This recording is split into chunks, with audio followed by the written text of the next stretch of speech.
dulang nan bacanu oi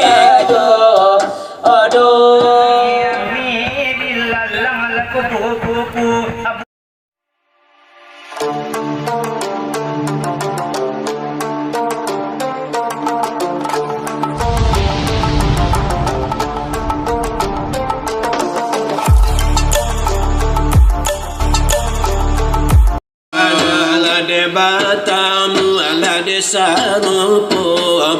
awiku denyo dulang nan bacanu awiku adenan bari ala delama abadan kami ban aduh madelaki tu sabarmu yoga sapatajo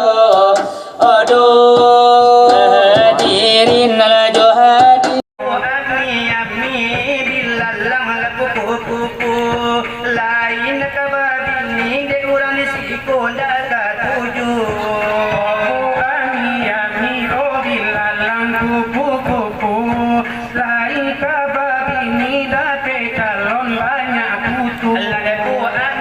amni billalang kuku abu ya makan ikan kai sapu.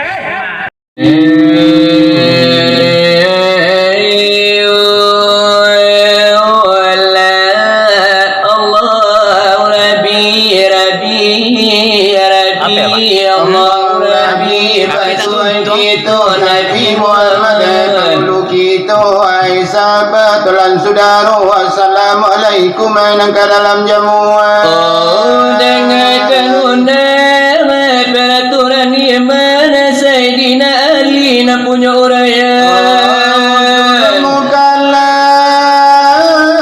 bunyi paraman apa karajo apa undang tunjukkanlah waduh katonan datang kau orang berkatu jangan dipandang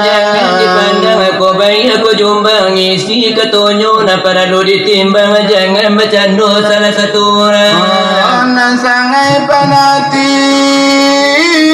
kepada orang berkatu aku minus sayangannya ketunjuk nanamu sumarang biar aku salah ke mana laju lah jatuh hampir ke mana dirimu itu nasibah tanpa nanti gila aku jangan bersifat setengah memusiam mengatakan awak bagan santio tetapi sifat anda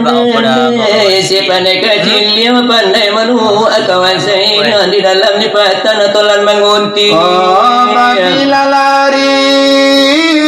galanya runciang itulah sifat dan sangai panati mengatakan awak bagan niki mengatakan maka tio mini tapi mengarega di balik bukit nan nindak kata dan nyogawe ko otak nang ada mana bau di lawi mengatakan awak arang kayo la cukui mana ru kan ambil la impi ambil jopera na sumpi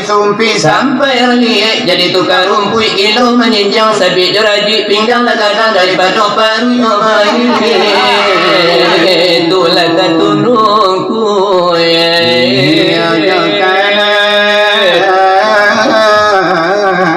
laula disabu ya pikir benar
maju mangko disambung iyo dengan manusia lepas yo edo bersabab dia lupa karano dikanakan dikakamiru lari maju kita sinar lagi berapi nanyo kile